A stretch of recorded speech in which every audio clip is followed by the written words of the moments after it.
നമ്മളെല്ലായിടത്തും ചെറിയ ഹീറ്ററല്ലേ കാണാറ്. ഇപ്പോൾ ഈ ലോഡ്ജിലൊക്കെ വെക്കാൻ പറ്റിയ ഹീറ്റർ ഉണ്ടോ? ലോഡ്ജിലൊക്കെ സാധാരണ നമ്മൾ ചെറിയ ഹീറ്ററിലാണ് വെക്കുക. ലോഡ്ജിലൊക്കെ വെക്കാൻ പറ്റിയ ഒരു ഹീറ്റ് പമ്പ് എന്നൊരു ഹീറ്ററുണ്ട്. അതാകുമ്പോൾ 200 ലിറ്റർ, 300 ലിറ്റർ, 400, 500 ഈ ലിറ്ററിലും കിട്ടും. അപ്പോൾ അതിന് കറണ്ട് ചാർജ് കൂടുതലാവില്ലേ?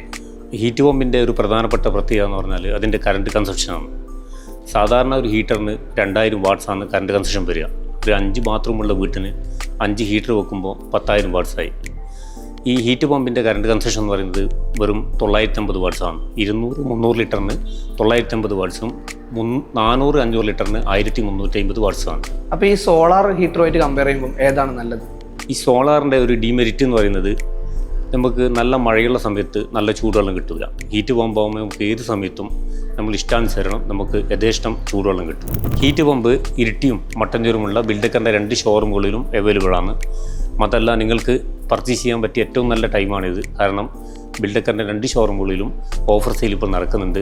എല്ലാ പ്രൊഡക്റ്റുകൾക്കും 70% വരെ ഡിസ്കൗണ്ട് ഉണ്ട്. കൂടുതൽ വിവരങ്ങൾക്ക് ബിൽഡക്കറിൻ്റെ ഷോറൂമുകളുമായിട്ട് ബന്ധപ്പെടുക.